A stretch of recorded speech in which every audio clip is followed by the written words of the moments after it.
The most tragic and catastrophic day in Sodor's history started off like any other.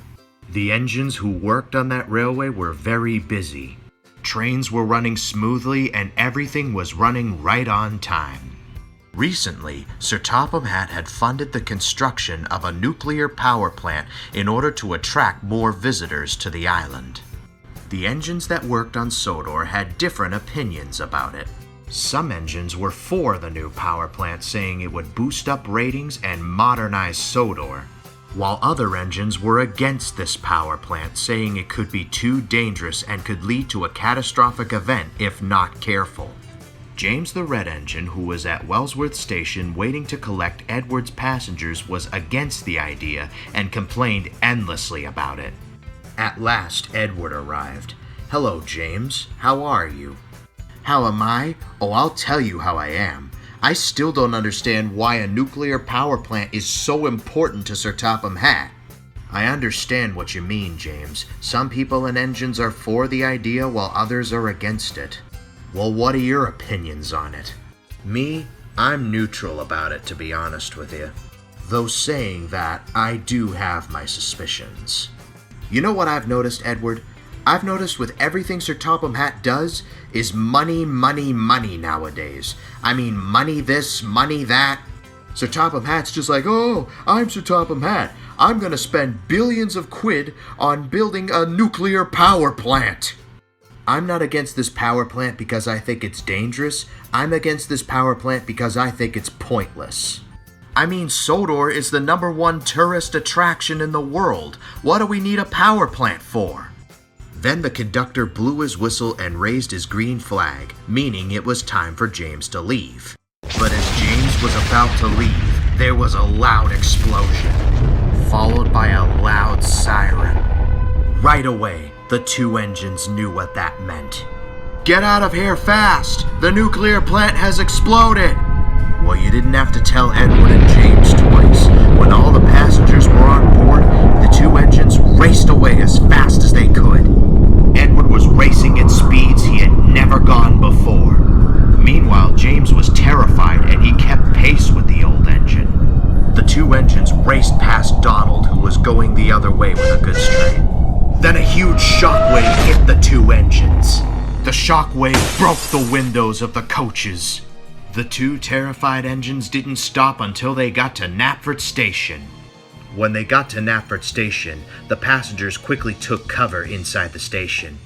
James was still shaking from the explosion. So was Edward. "Edward, what the hell happened?" "The power plant exploded. I had a bad feeling this would happen." "But Edward, how long do we have to stay here?" "Well, we can't stay here for long. It's only a matter of time before the radiation spreads. We need to get off the island and onto the mainland immediately." When all the passengers got on board, James and Edward quickly puffed away to the mainland. On the way, Edward had to stop for water. But James was in such a big rush to get off the island. "To hell with this! I'm getting out of here!" And James raced past Edward as fast as he could. But there was trouble ahead. As James hurried along, he ended up on the wrong track. But by the time James realized this, it was too late. After he got his drink, Edward hurried along. He managed to make it to Vickerstown, which was the last station on Sodor before you hit the mainland. Edward and his crew stopped at a shunting yard to rest. Then they heard Thomas's whistle. Edward wanted to help Thomas, but by the sound of his whistle, it was already too late. Then out of nowhere, Percy raced past Edward, and he was pulling Annie and Clarabelle. Edward watched in horror as Percy raced past. Percy was racing for his life, and he had made a promise to Thomas earlier to take care of Annie and Clarabelle. Well, that was exactly what the little green tank engine was going to do. As Percy hurried along, he saw Oliver, who was already mutated, chasing after him. "Driver, we need to go faster!" The driver and fireman did everything they could. Oliver was quickly gaining on them. Then Percy was diverted onto a set of buffers. His driver and fireman applied the brakes, but it was too late. Percy was derailed, and Oliver soon caught up with him. And to make matters worse, a mutated Gordon thundered by. Meanwhile, Bulgo was coming into Sodor from the mainland with a goods train.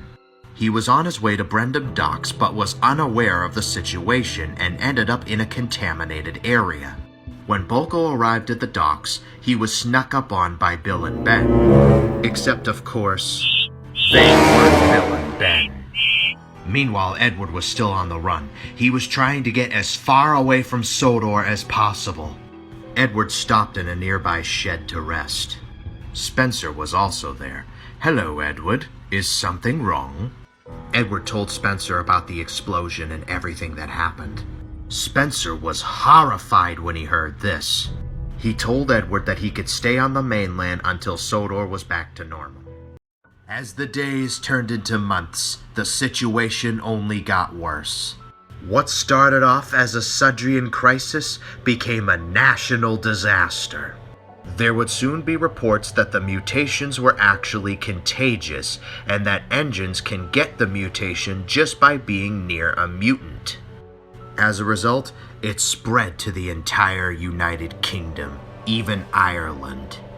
Then the mutation spread to the rest of Europe, Africa, Asia, and even Australia.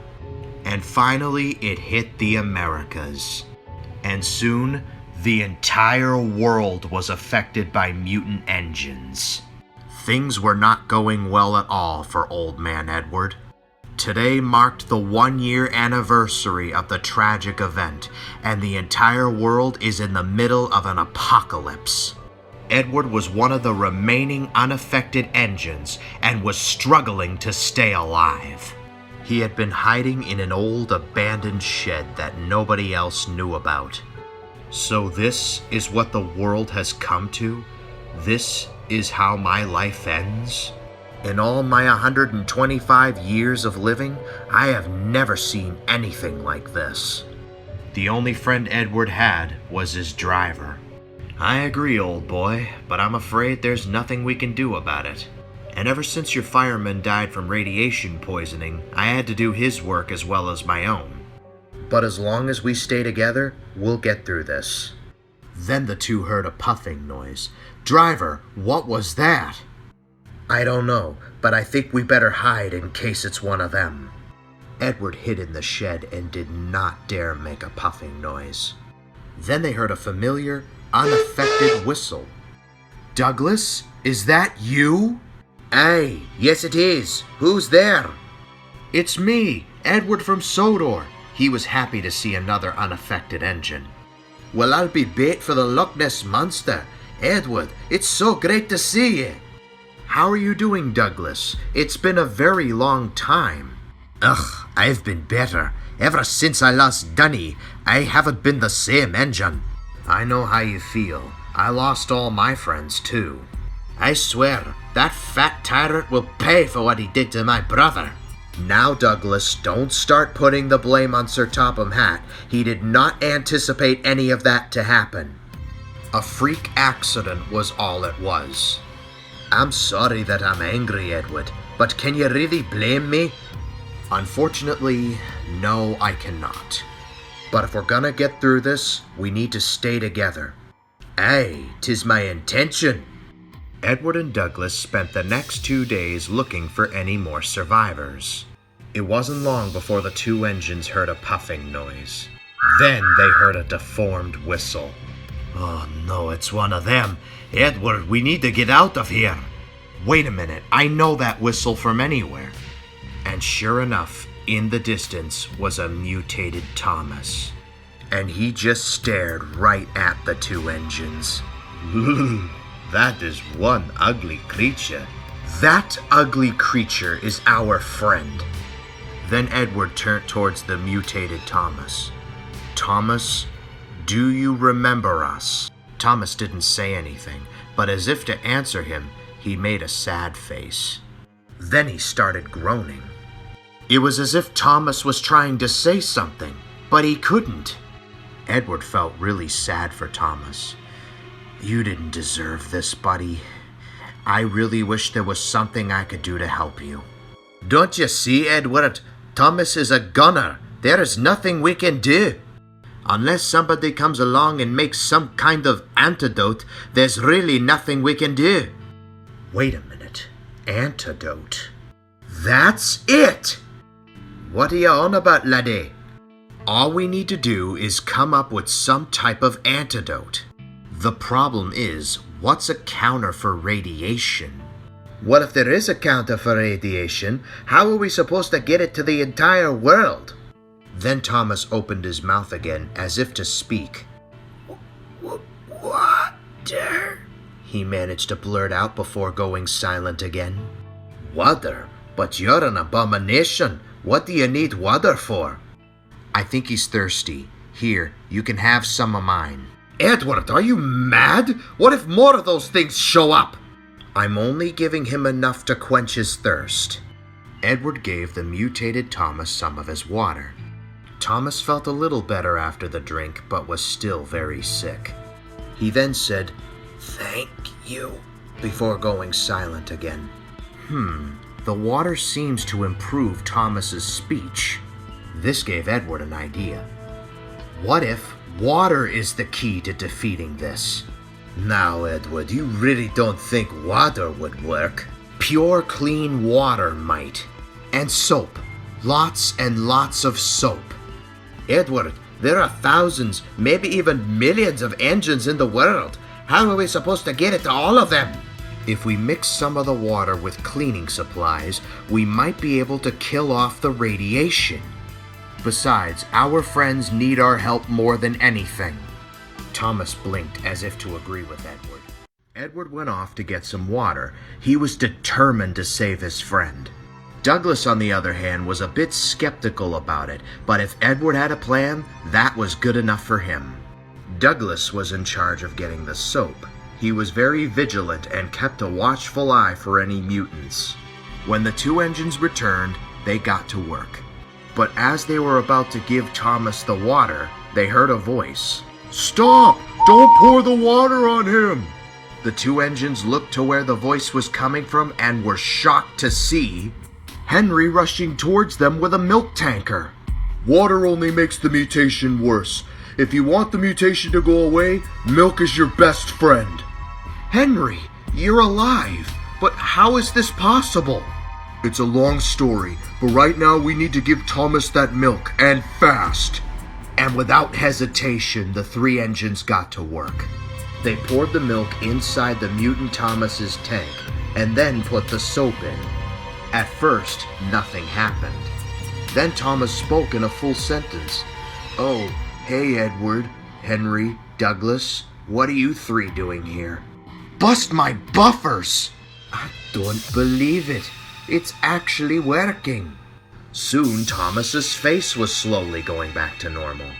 "Guys, why are we on the mainland?" "Henry, how did you know milk would do the trick?" "When I got infected by the mutated Gordon, my driver was having a glass of milk. The sound of Gordon's whistle scared my driver and he accidentally spilled milk in my smoke box. And the milk actually prevented me from becoming one of them." "Right, we need to milk as many cows as possible." Unaffected cows, that is. But where are we going to find unaffected cows? The radiation is worldwide. "Sir Topham Hatt will know what to do. He's in a station not far from here." And the four engines raced to Sir Topham Hatt. When they got to the station, they were looking for Sir Topham Hatt. Sir, it's me, Henry, and look who I brought with me." Sir Topham Hatt walked out of the station and was surprised to see them. "Edward, Thomas, Douglas, it's so great to see you three." "Sir, we may have figured out a way to get rid of this radiation once and for all. Milk and soap are the key to stopping this." "Milk? But how are we going to get enough cows to cure all the engines?" "I'm sure goat milk will work too." "Then it's settled. We need as many cows and goats as we possibly can. Thomas, you're in charge of the goats, and Henry, you're in charge of the cows." "You got it, Edward." "I'm on it, Edward. And Douglas, you're with me on mutant duty." "Right, let's do this!" While Thomas and Henry went to get the cows and the goats and the soap, Edward and Douglas stayed behind to watch for any mutants. Things seemed to go well at first. Then they heard a deformed whistle, and a mutated Gordon was thundering towards them. "Edward, we need to get out of here." "Now hold on, Douglas. Gordon, do you remember us?" Gordon didn't say anything. He just kept puffing towards the two engines. Gordon was followed by a mutant James and a mutant Percy. The three engines surrounded Edward and Douglas and were about to infect them, when Thomas and Henry arrived in the nick of time and sprayed them with the milk and the soap. The formula worked and the three engines went back to normal. The indignity? Edward, what the hell happened? This was all my fault. Yeah, no kidding, Faddy. I lost my brother because of you. Douglas! No, Edward, Douglas is right. If I hadn't made that nuclear power plant, none of this would have ever happened. I don't know if I forgive you or not, sir. I feel as if you only did this for the money. I built the power plant because I thought it would attract more visitors to Sodor. That it would make us look modern. I forgive you, sir. I know you were just trying to do the right thing. I agree with Edward. That catastrophic event was out of Sir Topham Hatt's control. That could have happened to anybody. Guys, I hate to be the bearer of bad news, but there are more mutants coming. And sure enough, more mutants were rushing towards them, including a mutant Duck, a mutant Donald, Oliver, Boko, Bill, Ben, and even Diesel 10. Soon there was a full-fledged army of mutant engines.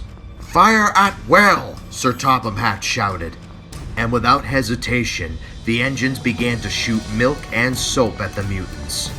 One by one, the engines slowly changed back to normal, and there was enough milk to cure them all.